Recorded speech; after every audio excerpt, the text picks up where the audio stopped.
আবার 1 2 3। তো এখন কিন্তু আমি পুরো ব্রেকফাস্ট করিনি, বাট আমি উঠে স্নান ফান করে নিয়েছি। চুল এখনও শোকায়নি, চুল দেখো আমার ভূতের মতো লাগছে, বাট ইটস ফাইন। দেখো আমি আজকে স্নান করে কী করেছি। অ্যাকচুয়াল ব্যাপার হলো এটা আগে থেকে নাকি প্ল্যান করে রাখতে হয়, যে মানে এই কী টাইপের ভিডিও করবে সেটা আগে থেকে প্ল্যান করে রাখলে পরে গিয়ে কাজে লাগে। মানে আগে থেকে যদি আমি কোশ্চেন অ্যান্সারগুলো লিখে রাখতাম তাহলে হয়তো আমার এই ভিডিওটা করতে ইজি হতো। বাট কোশ্চেন অ্যান্সার টুকটাক আর কি তোমরা যেরকম দেখতে চাও জানতে চাও আমি তো বলি, সেটা তো ব্যাপার না যে বলি না। তো এখন আমি বেরোবো, তার জন্য কী জামা কাপড় পরবো সেই জামা কাপড়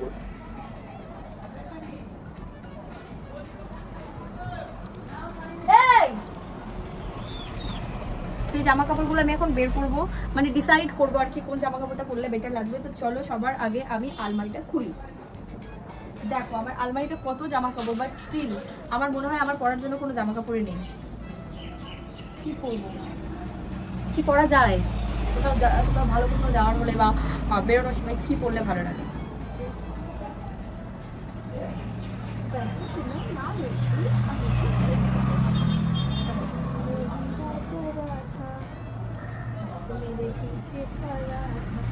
একটা ব্ল্যাক শর্টস পরবো ভাবলাম, একটা ব্ল্যাক শর্টস পরবো, আর পরবো হলো গিয়ে একটা টপ, মানে যেটা আগের দিন দেখালাম।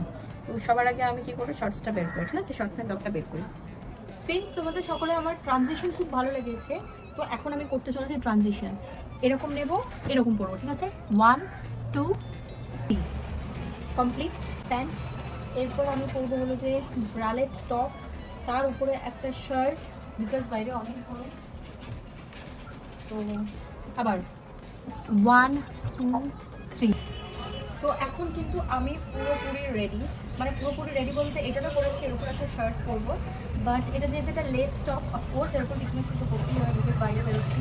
এরকম এটা কিন্তু একটা টপ, তোমাদেরকে আগেই বলে রাখি এটা কিন্তু একটা লেস টপ। ব্যাক সাইডটা এইরকম, সেই জন্য ব্যাক সাইডটা ঢাকার জন্য বেসিক্যালি একটা তোমাদেরকে ওয়্যার করতে হবে। তো জানালা খুলে দিই। তো এই হলো আমার ফাইনাল ফিট।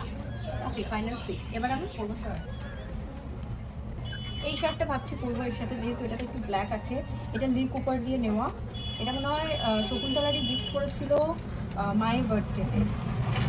তো মায়ের বার্থডেতে গিফট করেছিল, বাট মা খুব কম পড়েছে, আমাকেই দিয়ে দিয়েছে, বিকজ 1-2 বার করার পর মায়ের ছোটো হয়ে গেছে, মা পড়তে পারেনি। দেখো খুব একটা খারাপ লাগছে না, এরকম থাকবে। একটা বাটন এরকম বন্ধ করে অফ করে দেবো, একটা বাটন। ওকে, এরকম একটা বাটন অফ করে দেবো, যেহেতু এটা একটা টপ, গরম লাগলে খুলে দেবো, বাট বেসিক্যালি আমি খুলবো না, পাবলিক প্লেস তো। এই একটা বাটন এরকম থাকবে, ভালোই লাগছে, খারাপ লাগছে না। তো যারা বলো যে শর্টস পরলে ভালো লাগে না, বা লং ড্রেস পরলে ভালো লাগে না, বা স্কার্ট করতে ভালো লাগে না, মানে পরার কাছে কিছুই নয়, বেসিক্যালি তুমি যাই পরবে তোমাকে তাই মানাবে, বাট তোমাকে এবার সেটাকে প্র্যাকটিক্যালি ভালো করে পড়তে হবে, যাতে তোমাকে দেখতে সুন্দর লাগে, মানে ওই কনফিডেন্সটা আনতে হবে যে না আমি এটা পরলে আমাকে ভালো লাগবে। কনফিডেন্সের সাথে যে জামা কাপড়ই পরবে না কেন সেটাই ভালো লাগবে। তো আমি তো পুরোপুরি রেডি। চুলটা এখন আমি কী করবো ভাবিনি, বাট আজকে আমি ভেবেছি চুলটাকে সুন্দর করে কিছু একটা করবো। ওকে, ফার্স্ট আমি বাটনগুলো লাগাই, কটা বাটন লাগালে ভালো লাগবে সেটাও দেখি। এই কটাই থাক, হ্যাঁ এরম থাক, বেশ ভালো লাগছে। একটা পুমার শু করে নেব এর সাথে, তোমাকে শুনতে দেখাই। ভালো লাগলে লাইক তো অবশ্যই করতেই হবে, আর দেখা হচ্ছে নেক্সট ব্লগের মধ্যে। বাই।